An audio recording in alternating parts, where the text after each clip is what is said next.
All right. Hello, everybody. Welcome to this behind the scenes impromptu live recording session for Podcast Envy. I wasn't sure when I was going to have a chance to record this, but I need to do it ASAP so that I can get this content over to my members to help me get it finished and promoted and all that stuff for this week. Note to self for video, wearing a black shirt is not ideal because it loses definition and it makes my skin look pasty white. So in the future, I may not wear black for my live streams. All right. But this is not a live stream about what to wear on camera.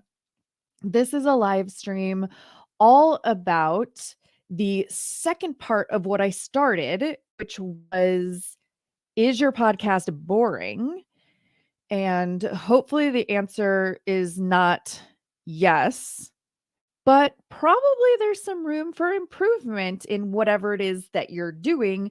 Otherwise, you probably wouldn't need any help creating, growing, sustaining, etc. your podcast, or utilizing your podcast to do what it is that you want it to do in your world, in your business, in your work, in your life, whatever it is that your goals are. So this is the second part, the follow-up to that last one. So if you didn't catch that conversation of, is your podcast boring? Never fear. You can still get a ton of value from being part of this video, being part of this live stream, watching the replay, hearing the recorded and edited audio after the fact. You don't have to go listen to that one first, but I do recommend that you listen to it at some point. So you can either go back on my LinkedIn profile or on YouTube and find, is your podcast boring? Or you can get the edited version, condensed version in audio in the Podcast Envy feed in your favorite podcast app. And look at that. I did not make a banner for the website that is the easy place to get Podcast Envy episodes and to find the link to Apple, Google, and Spotify. There we go. Podcastenvy.com is the easy link to see past episodes, to scroll through the different topics, to search for certain keywords that you may be looking for, my hot takes and expertise, and super smart and witty commentary on various podcasting topics. Or you could search for some of my most amazing guests as well. And then you can also easily get the links to the show on Apple Podcasts, Google Podcasts, and Spotify at podcastenvy.com. All right. So, all of that said, what you are watching in this moment is a behind the scenes recording of an episode of Podcast Envy. So, this is, I've scripted out some notes for myself about what it is that I wanted to talk about in this episode. And then after the fact, I'm going to go back and clean it up and edit it, and some music and actually some sound bites in this episode. I'm going to include 2 sound bites from other shows that are produced, that we produce on behalf of clients, I should say. And so you may hear me pause and retake something. A retake is basically if I hear I'm have headphones on, not because I'm talking to anybody else, but because I want to hear myself speaking. And if I say something in a certain way that I don't love the way it sounds, or I have a mouth click, or I hit the microphone or something, or I just want to rephrase it, or whatever it is, I can do a retake for myself for editing purposes. So you may see that. You may see me pause to take a sip of water, those sorts of things. But all of this content is coming to you live, and you are the first to see it or hear it if you are tuning into this before Thursday of this week. Today is Sunday, April 23rd. That makes Thursday the Monday, Tuesday, Wednesday, Thursday, the 27th. So the audio episode should be coming out on the 27th if all goes according to plan.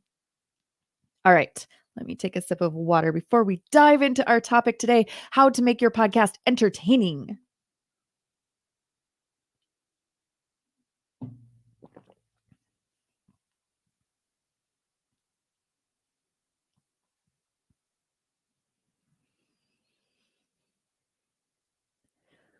Welcome to Podcast Envy. I'm your podcast boss, Andrea Klunder, and today is part 2 of what I started last time.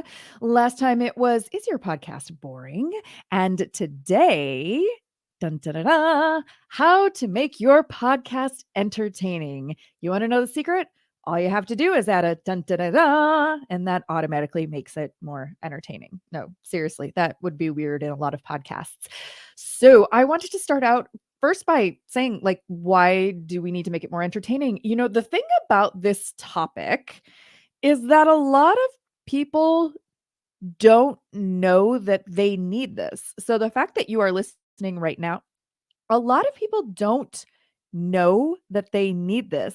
So the fact that you're listening right now and you haven't tuned out, the fact that you even clicked play to begin with is good on you, because it is a topic that is so important to audience development, which is growing your skills as a podcaster, and which is also about developing your show, rather developing which is about developing your podcast as a show. It is a show. Shows should be entertaining, even if they are educational. So, going back to the last episode that I released here, Is Your Podcast Boring? We talked about how the research shows that the top 2 reasons why a human would listen to a podcast are 1, to learn something new, and 2, to be entertained. And so, the best strategy is to do both of those things. So, you can tap into both of those top 2 reasons why someone might listen to your podcast, to learn something new and to be entertained. So now we need to talk about the entertaining part, because I think most podcasters, most of the ones that I am in community with and that I work with are pretty good at the learn something new part. Like, I don't really need to tell them how to do that. I don't need to help. I don't need to tell you how to do that. You know how to teach someone something new. I have an itch on my nose. Oh, sorry. Okay. But the entertainment part is actually sometimes, for a lot of us, the more challenging part. So why are we talking about this at all? Besides, all that research, research, schmesearch, me-shirts, schmerch. I don't know how to say it. Besides all that wacky research stuff, in a recent episode of the Q&A Sales Podcast with Paul Riley, what separates top achieving salespeople? Paul had the following to say. And in the audio version of this, once I've edited it, I am actually going to play a clip of what Paul said as Paul was saying it from Paul's podcast. And why can I do that?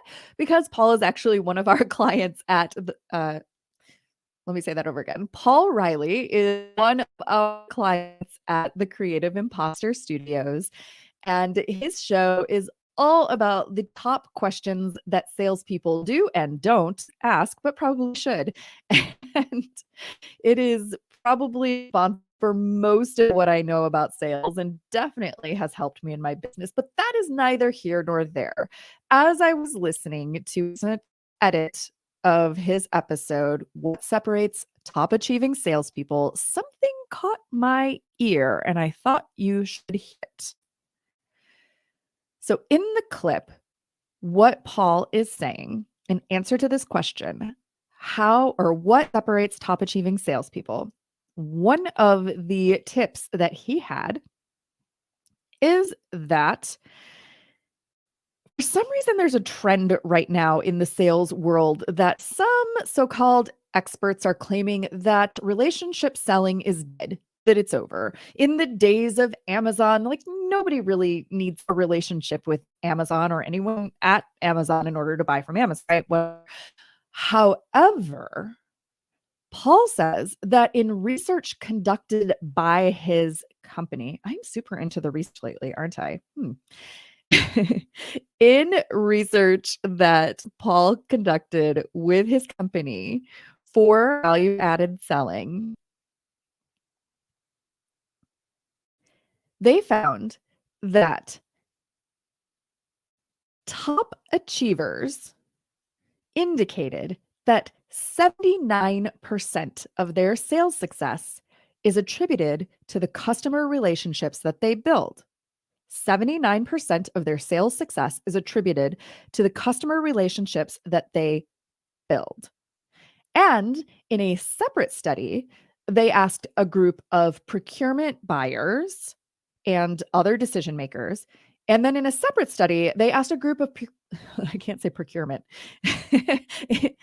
In a separate study, they asked a group of procurement buyers and other decision makers, why would you choose one partner over another?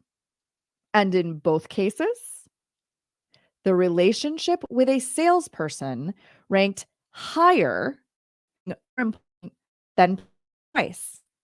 So that means that people making the buying decisions on behalf of their company ranked their relationship with the salesperson as being more intrinsic or more important to their buying decision than simply the price of the thing that they were buying.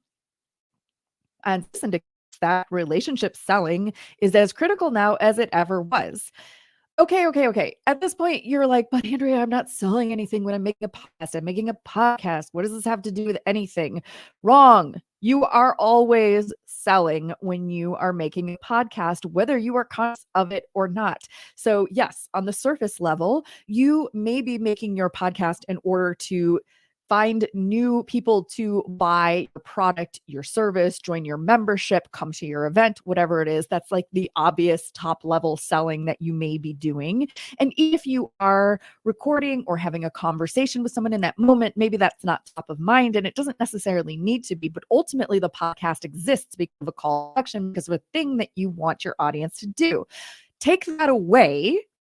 And even if you are not trying to move them toward a buying decision about any of those things, you could be using your podcast to sell them on an idea, a concept, a change that you see.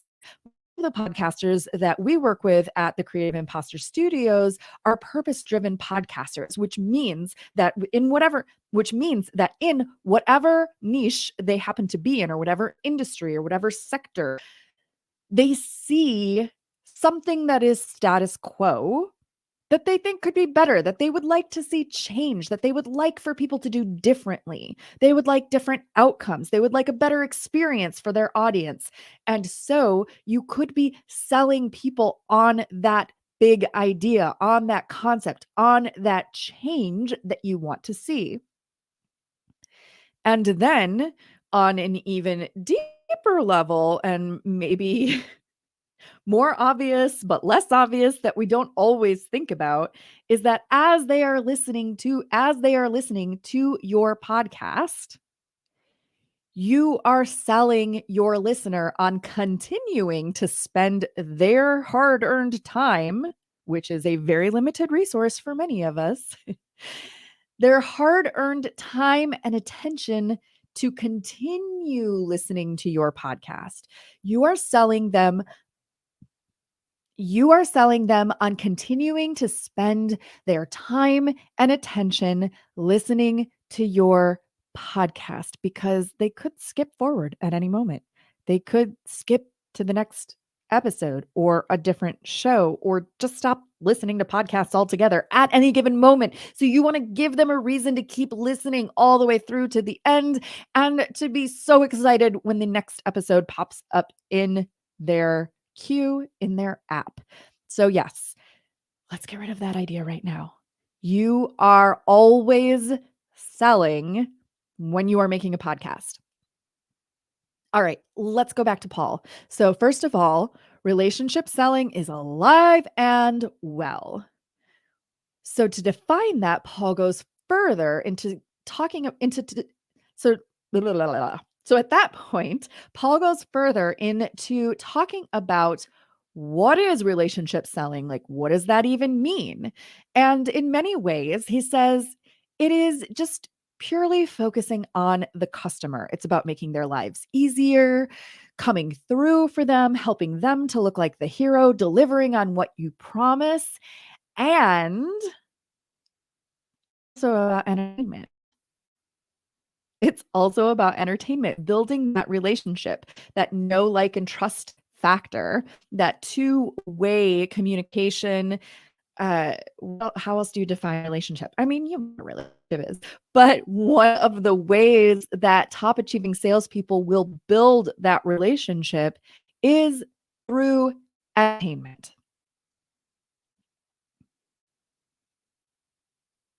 So from there, what I want to, so cool. You want to entertain your listeners, i.e., your clients, i.e., your prospects, whoever it is tuning into your show. You want to entertain them. So, how are we going to do that? Are we going to take our listeners out to a sporting event or a live theater show? Is that how we're going to entertain them? Are we going to tap dance and do jazz hands? Are we okay? No, we're not going to do any of those things. Of course not. We are going to make our content compelling and entertaining. And I am going to give you my top 10 favorite ways that I know of that podcasters are successfully doing this in just a moment. But first, it's time for our Podcast Angel segment. Podcast angels are those companies, products, services, etc. I know are going to make your podcasting experience so much more effective and enjoyable and entertaining. Maybe. The first podcast angel that I would like to share with you is She Podcasts Live 2023 is coming up in Washington, D.C., June 19 through 22. And I'm going to be there. I mean, you probably should be too, so you can meet in person and hang out and talk about podcasting. And if you haven't gotten your ticket yet, never fear. I have a promo code for you to save $50 off your ticket. And then you can come to my session. Want to know what the promo code is? Here it is for you. The promo code is join me, all one word, for She Podcasts Live 2023. I would love to see you there. My session, I just confirmed, is going to be the star of your show. Oh, funny how we're talking about not having a boring podcast and how to entertain people through your podcast, how to entertain people through your podcast when my session coming up in DC is going to be the star of your show. I mean, it all goes together, doesn't it? So if you want to come hang out with me, be part of that workshop, find out how you can be the star of your show in a good way, not an obnoxious way. Come on, people. What do you think? I would love to see you there at She Podcasts Live. And no, I get no kickback from having you use that promo code. However, it will make my conference experience so much more better to meet you there. So, more better. There you go. Also, the other podcast angel that I would like to share with you today is me. I'm my podcast angel. The Podcast Envy Refresh is a brand new service that I am offering through the Creative Imposter Studios. And if you are worried that your show might be boring, or you want to know how to make your show more entertaining or more effective, or make your workflow smoother, or find out what opportunities you may be missing out on in the podcasting space, the Podcast Envy Refresh is for you. It is so brand new that I don't even have a sales page for it at the time that I'm recording this. But the best way to find out if the Podcast Envy Refresh is for you is to book a virtual tea date with me. The URL for that tea date is thecreativeimposter.com/tea for 20. That's TEA, like the delicious hot beverage that you sip, for FOR 20. thecreativeimposter.com/tea for 20. And let me know that what you are interested in talking about is the Podcast Envy Refresh. And what is that? Basically, you and I will talk in depth about your show, your goals, your audience, your dreams, your vision, all that stuff. And anything that feels stuck or anything that you're curious about, what it is that you're hoping I might be able to help you with. And then I'm going to do a deep dive into your show, to your website, into your socials, all the things, and come back to you with some recommendations and action items so that you have an actual plan of what to focus on next to continue to grow your show. That's the Podcast Envy refresh.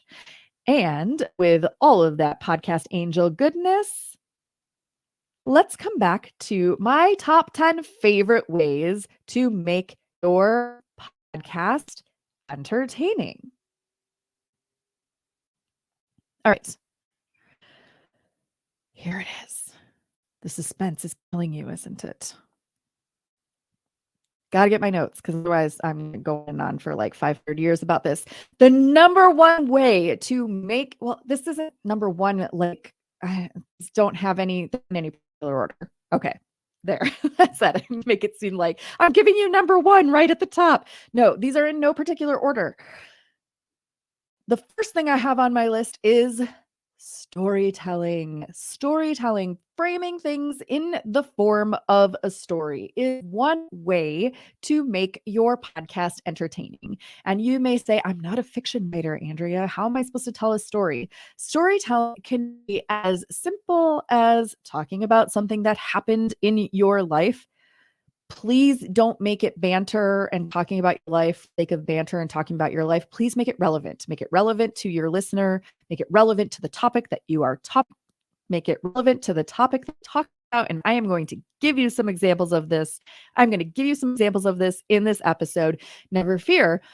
But I wanted to point out a couple of our clients who do this really well. So Encounter Culture is a podcast produced by us for the New Mexico Department of Cultural Affairs.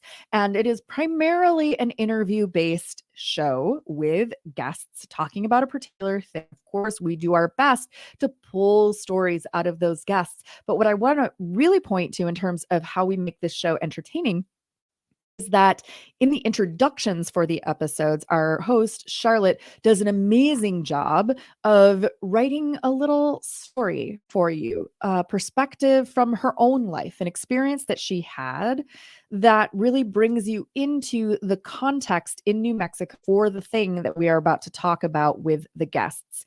So I can't really describe it any better than that. All I can say is go listen to Encounter Culture, the podcast, and pay specific attention to how we use those stories from Charlotte in the intro of the episode to lead you into the episode interview itself. Also, the Q&A sales podcast, Paul Riley, the one that I was just talking about for relationship selling and entertaining as part of building that relationship with your audience in this case. Paul is great at, even though his episodes are pretty short, they're usually somewhere between like 8 and 15 minutes long. And he's giving you tips. He's giving you how-tos. It is not a long form narrative show. However, Paul will infuse his episodes with anecdotes and real life examples, either someone that he was talking to in a training or a buddy of his or something that one of his daughters said. He'll weave these short little stories and anecdotes into the context of what he's talking about. So that's storytelling.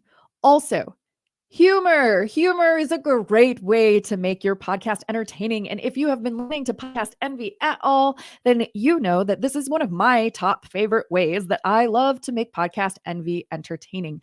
I have listened to in the past and continue to listen to quite a few podcasts about podcasting. Some are created by my colleagues and my friends, and honestly, some are more entertaining than others. For example, I love the Podcast Editors Mastermind. Why did I just forget if that's what it's actually called? The Podcast Editors Mastermind. I love listening to that show because of a lot of different reasons, but one of the reasons is because the co-hosts bring humor into the topics of conversation. It's not so serious and it's not dry. A lot of podcasts about podcasting are so dry and straightforward, and you may learn something amazing from them, just not fun to listen to. And I would say that probably most of the shows that we produce, most of the podcasts that we at the Creative Imposter Studios, are infusing humor, their own unique brand of humor in some way, shape, or form to the shows that they are creating. So we've got storytelling, we've got humor. On the flip side of that, vulnerability, intimacy, and disclosure. So one way, this may seem like, is vulnerability entertaining? Yes. We eat it up when the people that we are following are vulnerable with us. When somebody shares an intimate story, and I don't necessarily mean intimate like sexy, I just mean intimate in deeply personal. One example of is Conversations with a Wounded Healer. This is by our client, Sarah Bueno, and it is a mental health, social justice, and therapeutic profession podcast. It's about healing for healers. And Sarah is pretty straightforward. In a lot of her episodes, she will share pretty vulnerably. She will share, why does that word not sound correct? She will be very authentic and vulnerable in sharing about certain experiences that she herself had, because even though she has a body of expertise, and even though she is there as a mentor and a guide, part of Sarah's entire platform and her entire brand is humanizing humanizing mental health professionals, humanizing therapists. Therapists don't necessarily have all their stuff together, right?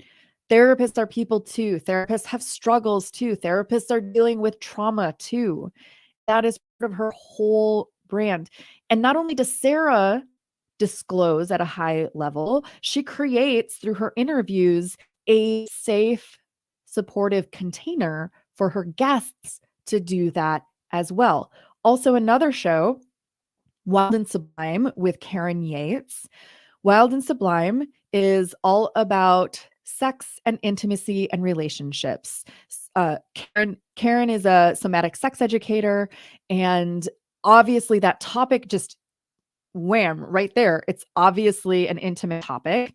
And Karen is someone who has been consciously infusing more of her own personality and her own storytelling into these episodes as the show has been growing. And you're going to hear more about that in the next episode of Podcast Envy, which is actually taken from a masterclass that Karen and I recently did together about hosting skills. So you're going to hear a ton more from Karen in the future. Storytelling, humor, vulnerability, intimacy, and disclosure. Number 4, emotions. So this is kind of related to that last one, but this is something that when I'm working with my high school students, so I have a high school podcast mentoring program in Chicago called Power Your Story through an organization called After School Matters. And we are constantly talking about how to tell stories. And for some reason, this is a concept that is a little bit more challenging for a lot of my teens. They love the how-to stuff. They love giving their opinions about things, and they get the idea of a story having a beginning, middle. They get the idea of a story having a beginning, middle, and end. They get that there are characters. They get that there's a setting, and they get that there's a plot. There is a sequence of things that happen. And in most cases, they get that there needs to be a conflict or a challenge or a problem, and that there needs to be some kind of resolution. So all of that, super easy frameworks to teach. Where the spiciness comes in telling your stories is in emotions. It's how did the character feel? If you're telling a story about yourself, how did you feel? And let's get a little bit more specific. Let's not, I felt sad, but let's talk about what that feeling of sadness was. Let's use visual, sensory, descriptive language that activates the listener's imagination and puts them in that experience with you. And in addition to emotions, I'm going to add on tension, because tension or conflict will generally drive those emotions. And so I know, like in Podcast Envy, a podcast about podcasting, we talk about emotions all that much. I mean, it's not that kind of a show, but in some cases, you might hear me doing a ranty episode about a particular topic, in which case that is emotion that is coming through.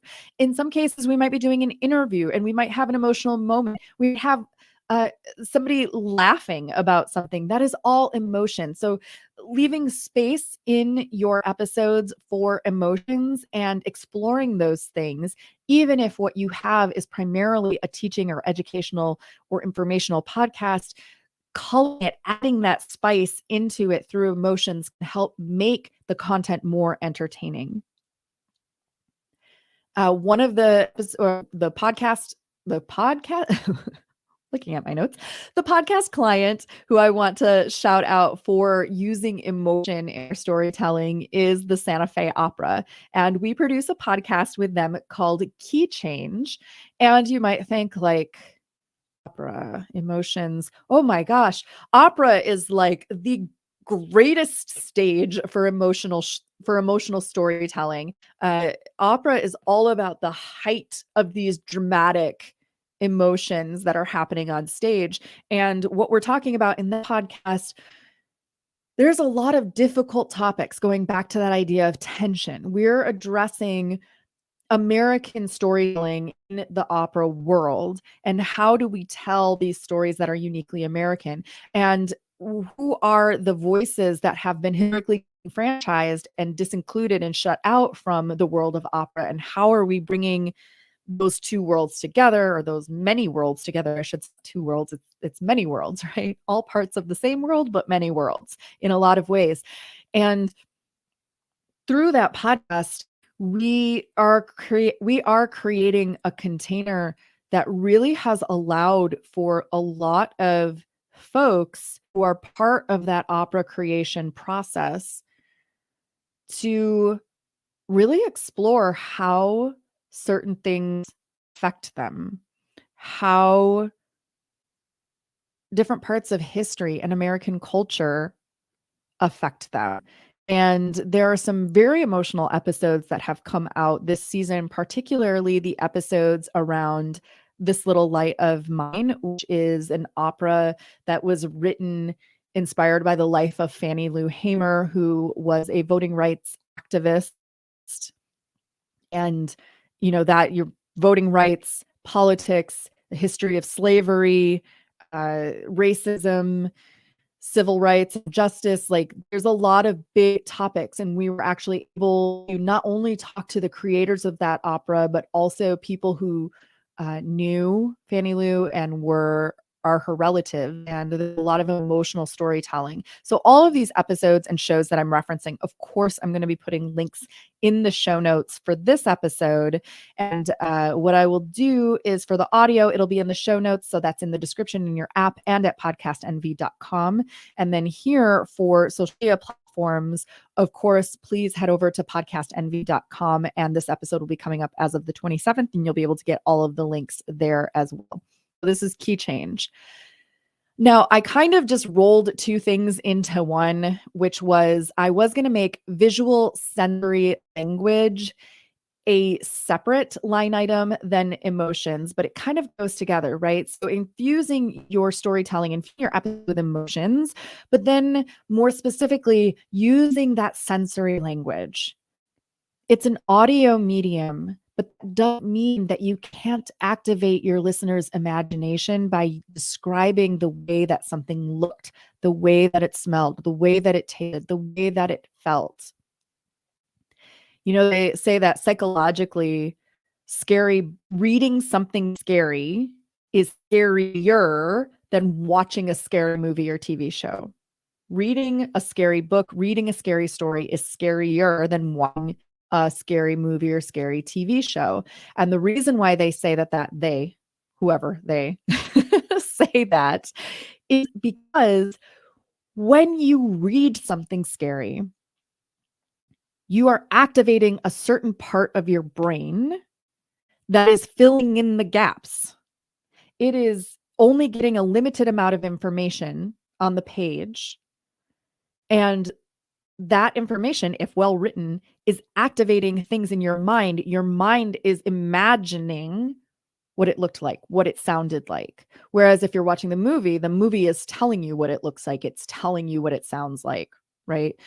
Your brain doesn't have to fill in those gaps. But if you can ignite that part of your listener's brain and let their brain fill in some of those details and start to imagine the world that you are creating through your language, this is going to make it so much more stimulating for their brain.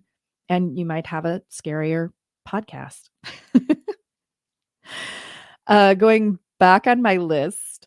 So we've got storytelling, humor, vulnerability, intimacy and disclosure, emotions and tension, visual and sensory, language that activates the listener's imagination. Number 6, trending topics, hot takes, unpopular opinions, or subverting expectations. Ooh, this is such a good one. This is a content and format one.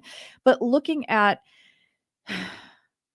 for example, AI is hot right now, right? AI is everywhere. It's in the media. You can't get away from it. How many podcast episodes are in my app that have AI in the title? Am I going to do an episode about AI? I might. I know, but I kind of missed the fulcrum of that trend. I think I'll put later. Anyways, trending topics, hot takes, unpopular opinions, or subverting expectations. I'm going to give you an example of that in a moment. I love doing the hot takes and unpopular opinions on things.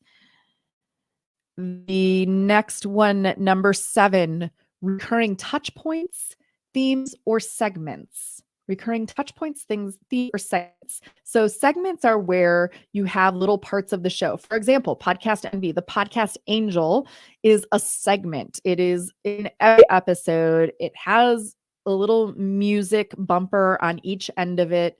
And it is something where I'm going to talk about a product or service or company or provider who is going to help you in your podcasting journey. And usually I have some kind of compensation. You could say that's an ad. Well, it is, but it's also a segment because I am recording it fresh. It's something that I am creating, not dynamically inserted ad from some other third party. A segment could also be an intro to an episode. A segment could also be a listener of the month where we pull a review or something like that.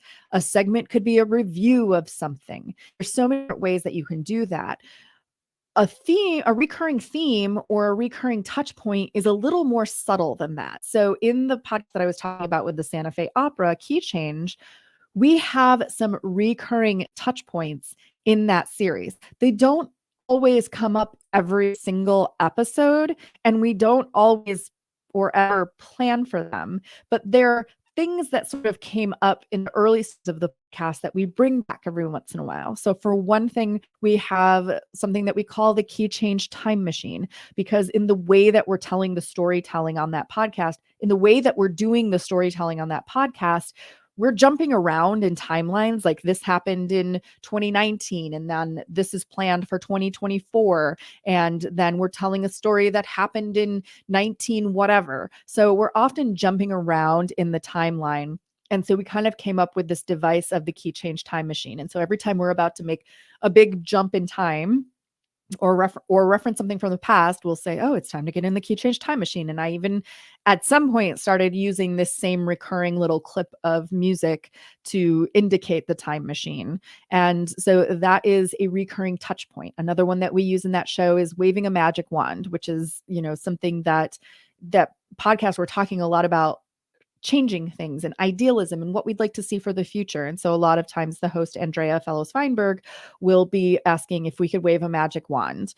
And so I have a little magic wand sound effect that goes with that as well. It's just little bits of touch points that feel familiar to listeners, so that every time they listen to an episode, they're like, oh, I remember the magic wand sound, or, oh, I remember the time machine.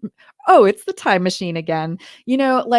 It sounds corny when I say it like that, but they're just little touch points that feel not quite like an inside joke, but almost like an inside joke, where it's like, I recognize that it feels familiar to me, and that is comforting and entertaining.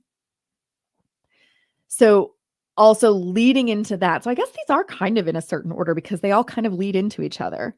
Audio texture is a thing that makes your podcast more entertaining. Audio texture can be anything from to ambiance, like ambient sound, that's the word that I want, music to ambient sound to intentional sound design, sound effects.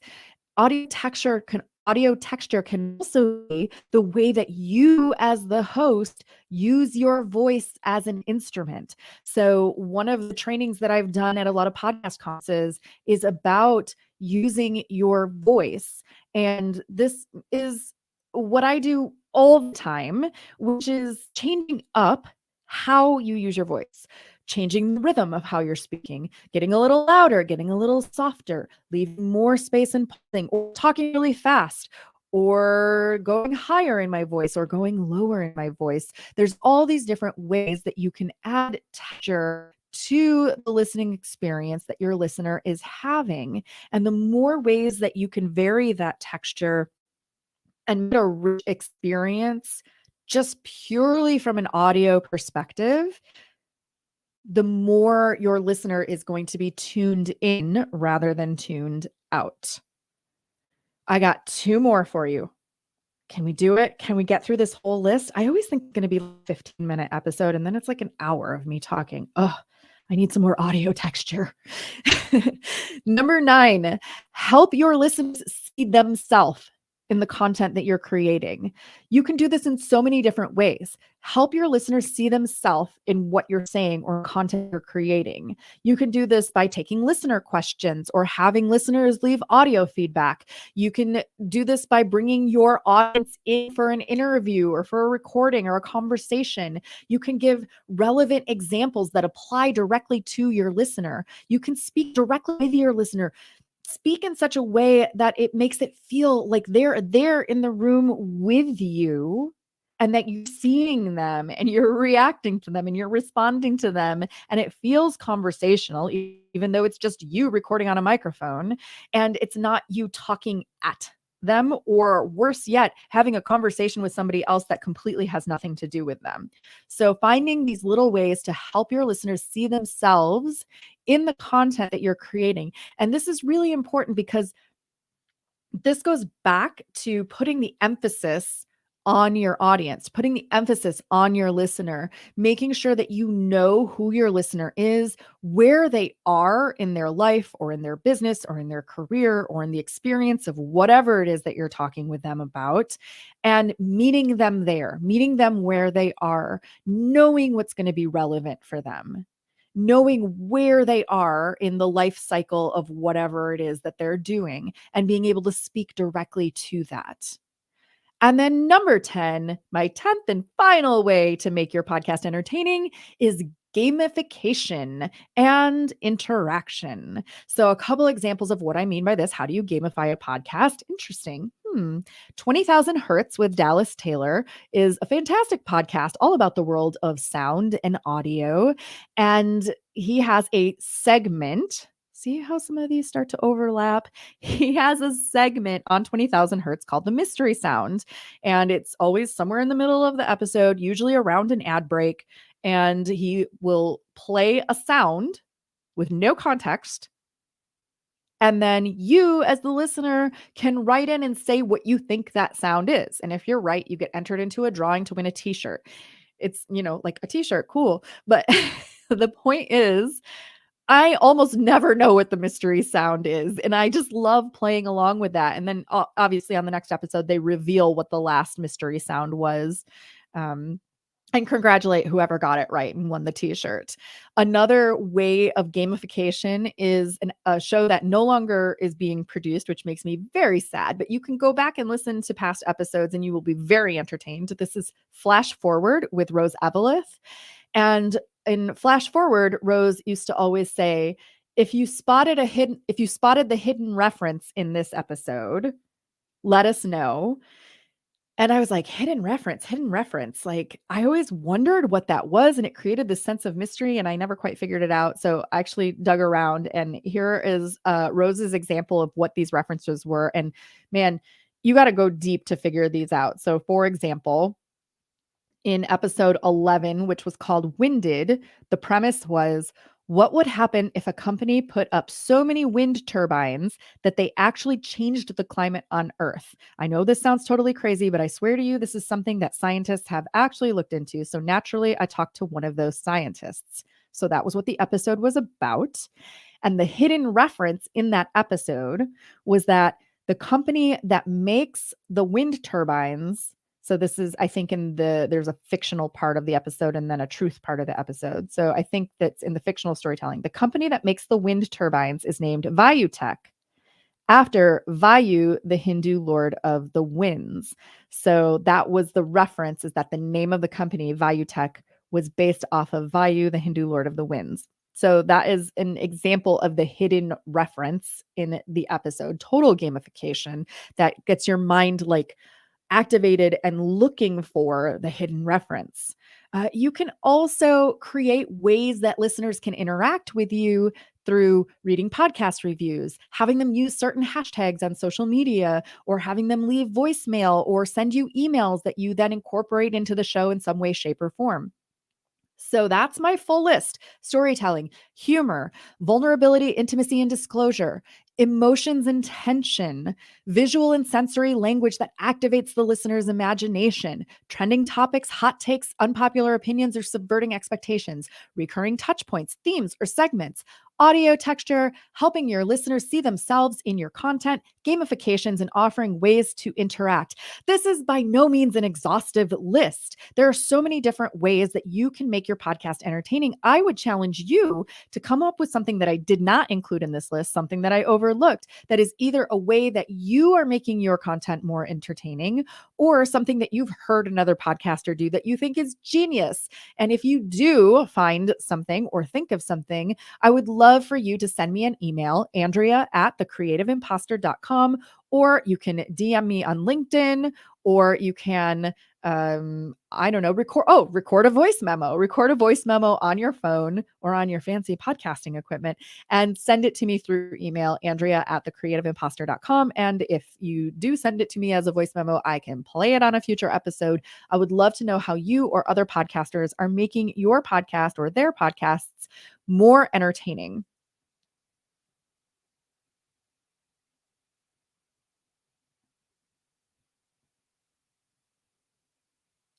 All right. So I have been recording for a super long time. I did give you examples of what I meant by some of these ways to make your podcast more entertaining. And I wanted to do a section where I gave you examples of the last 5 podcasts that I listened to. I may record that as a bonus, because this is going to be too long if I record it now.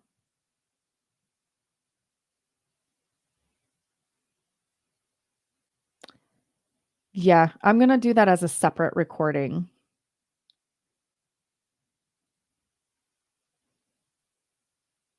But what I do want to close with is that as you're listening to all of these different strategies for making your podcast entertaining, you may be like, oh my God, I'm exhausted. I'm never going to make another podcast episode again as long as I live, because you're telling me that I need to be funny and I need to write stories and I need to start doing sound design and I need to like be incorporating more music into my episodes, and it's too much. Like, I can't do all of that stuff in my podcasts. I'll never get them done. Well, not necessarily. You don't have to do all of them. And in fact, you're probably already doing some of them. So the key is that it's all about 2 people: your listener and you. Those are the only 2 people that matter in this equation: your listener and you. So step 1 is knowing your listener. As I mentioned, knowing what your listener needs, knowing what they're experiencing, knowing what they're going through, knowing where they are in whatever journey it is that you're accompanying them and guiding them on. And then finding ways to connect to your listener. Does your listener appreciate humor? Does your listener want to does your listener want stories, or do they just want the facts, ma'am? I don't know. who wants just the facts? Does anybody want just the facts? Knowing what it is that your listener needs and wants, how your listener thinks, the more you know about your listener, the more you'll be able to make these decisions. And then the second person is you doing what is authentic to you. If humor does not come naturally to you, this may not be the tactic that you want to use. I'll tell you an unrelated story, which is that when I was a young soul, I was always growing up doing music and theater and performance. And I always wanted to be the ingenue. So, if you know anything about theater, the ingenue is like the female lead who usually has a soprano voice, like a higher register voice, and usually is the more serious character, the more serious role, and is maybe the primary love interest in the show, and is generally thought of as the lead in most cases. And that was always what I aspired to be when I was auditioning, when I was selecting the songs that I wanted to work on. And one day, very late on, I think it was maybe late high school or maybe even early college, someone, a coach or a teacher, said to me, "You know, you're really funny." And I was so irritated. I wasn't trying to be funny. I didn't want to be funny. I wanted to be serious. I wanted to be dramatic. I didn't want to be funny. And what I realized is that once I leaned into that like natural thing that they saw was humor and being funny and playing the more comedic role as opposed to the ingenue role. Once I leaned into that, I started having more success in my auditions. I started getting cast more, and people started really taking notice of the work that I was doing as a performer. So that was an example of finding what came naturally to me and leaning into it. So that's why I say this is also about you. Are you a natural storyteller? Are you really crafty when it comes to gamification? Are you somebody who either has an editor that you can inspire to do some audio texture, add some audio texture together into your episodes? Or are you editing your own show and you can find some ways to add some audio texture? Like, where is your skill set? What comes naturally to you? And then that is where you can lean into your own particular brand or style of entertainment. And you've got to use that authenticity as your compass when you're making these decisions. I'll play in the audio version of this another short clip from one of our clients who I mentioned before, Andrea Fellows Feinberg, the host and producer of Key Change with the Santa Fe Opera. And this is from the episode called Competing Interests: How to Workshop a New Opera. And of course, she's talking about opera, but this applies to you as well. So listen up. Andrea says, if you play a scene for laughs, oh no, sorry, that's not what she said. Backwards. She said, and then you bring in the audience, and that's the element you really can't control. If you try to play a piece for laughs or for forced sentimentality, your audience will know. And so that's when you're ready to let it go. So your audience will sniff you out if you're being fakey fake for the sake of being fakey fake. And I know that some of my way of delivering this content, some of the way that I use my voice, some of the way that I structure things, some of the way that I say things, the way that I include humor, it may seem over the top, and that's fine, but it's still coming from an authentic aspect of my persona. It still feels natural and authentic to me. And therefore, that's why it is not coming across as fakey fake. At least I don't think it is. So there you have it. The two ways to decide which of these strategies to incorporate into your show and to be intentional about is to know your audience and know yourself. In the next full episode of Podcast Envy, we are going to be taking a deep dive into you. Yes, you as the podcast host and developing your skills. And this is a This is a good one because, again, this is one of those things that people who start a podcast, they feel confident like they already are an amazing host. And, not always in an ego way, but they don't feel like hosting is the place that they need to put their time and attention. They think that it has to do with tech or marketing or audience growth or monetization. But really, there is a lot of skill that goes into being an effective and entertaining podcast host, whether you're doing solos, narrative storytelling, or interviews. It doesn't matter. There's skills. And Karen Yates from Wild and Sublime and I are going to talk all about it with you. If you have any comments or questions or feedback or observations about this topic for me, please comment on whatever platform you're watching this on. I believe I have comments turned off on YouTube. So if you're on YouTube and you're not able to comment, then that would be why. You can pop over to this feed on LinkedIn, or you can always email me, Andrea at thecreativeimposter.com. Hey, Jonas. Jonas is one of my students who has been watching my live streams and learning a ton about podcasting. You can hear podcasts that Jonas has been creating over at poweryourstory.com. Nope, poweryourstorypodcast.com. So Jonas, thanks for tuning in. Thanks to anyone else who was watching live. Thanks to anyone who was watching the replay. And I would love to see you at She Podcasts Live in Washington, D.C. in June of 2023. I would love to connect with you for a virtual tea date if you want to see if a podcast refresh is right for you and your show. And drop me a line. Send me those ideas for how to make your podcast more entertaining. All right. Thanks, y'all. See you later.